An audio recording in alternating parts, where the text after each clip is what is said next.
آج ہم جو ہے وہ رشتہ داری کو توڑتے ہوئے کچھ نہیں سمجھتے اور آپس کے تعلقات کو منٹوں اور سیکنڈوں میں جو وہ توڑ ڈالتے ہیں۔ تو جہاں پر صلہ رحمی کرنے کے فضائل و برکات ہیں کہ عمر میں اضافہ ہوتا ہے، رزق میں برکتیں ہوتی ہیں صلہ رحمی کرنے سے، وہیں پر تعلقات توڑنے کی سزا بھی ہے۔ تنبیہ الغافلین کے اندر ایک واقعہ منقول ہے۔ حضرت یحییٰ بن سلیم رحمۃ اللہ تعالی علیہ فرماتے ہیں، ایک شخص جو کہ خراساں کا رہنے والا تھا، لیکن اس نے اپنی رہائش جو ہے وہ مکہ مکرمہ میں اختیار کی ہوئی تھا خراساں کا رہائش اس کی کہاں پر تھی؟ مکہ مکرمہ کے اندر، اور وہ بڑا نیک اچھا سلجھا ہوا شخص تھا، اور لوگ اس کے پاس، مکہ مکرمہ والے لوگ اس کے پاس آتے اور اپنی امانتیں رکھواتے۔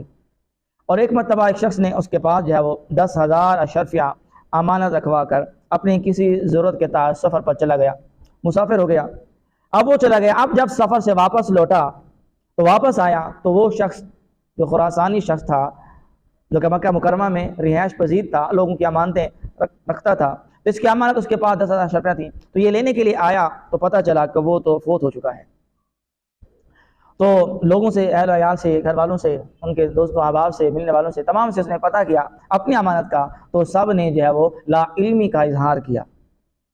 تو جب یہ معاملہ اس کے سامنے آیا تو اب اس نے علماء کرام سے مسئلہ پوچھا کہ اب مجھے جو ہے وہ اس پر کیا کیا جائے، مجھے کیا کیا جائے؟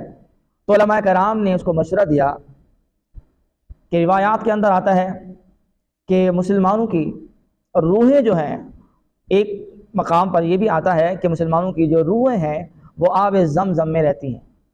آب زمزم، روح کے مختلف مقامات ہیں، اس پر پہلے ایک مختصر تفصیل کے ساتھ جو ہے وہ بیان ہو چکا ہے کہ روحیں جو ہیں وہ مختلف مقامات پر ہوتی ہیں، اپنے درجے کے لحاظ سے ان کا مقام مرتبہ ہے روح کا۔ تو انہی میں سے ایک روایت یہ بھی ہے کہ مسلمانوں کی جو روحیں ہیں وہ آب زمزم میں رہتی ہیں۔ تو علماء کرام نے ان کو مسئلہ بتایا کہ آپ ایسا کریں، زمزم، آب زمزم کے کنویں پر چلے جائیں اور وہاں جا کر جو ہے اس کو آوازیں لگائیں، اگر اس کی روح وہاں ہے تو جواب دے گی، تو پھر تم پوچھ لینا اپنے میرا مات کہاں ہے۔ اب وہ شخص آب زمزم کے کنویں پر گیا، اب اس نے جو ہے وہ آواز لگائی، کوئی جواب نہ آیا۔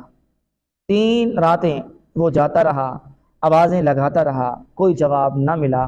آخر کار پھر واپس علماء کرام کے پاس پہنچا کہ آپ حضرات نے مجھے یہ مسئلہ بتایا تھا، یہ فتویٰ دیا، اس کا حل یہ بتایا تھا، میں تو آب زمزم کے کنویں پر 3 راتوں سے جا رہا ہوں اور آوازیں لگا رہا ہوں، کوئی جواب موصول نہیں ہو رہا۔ تو علماء کرام نے جب یہ سنا تو انہوں نے پڑھا انا للہ و انا الیہ راجعون۔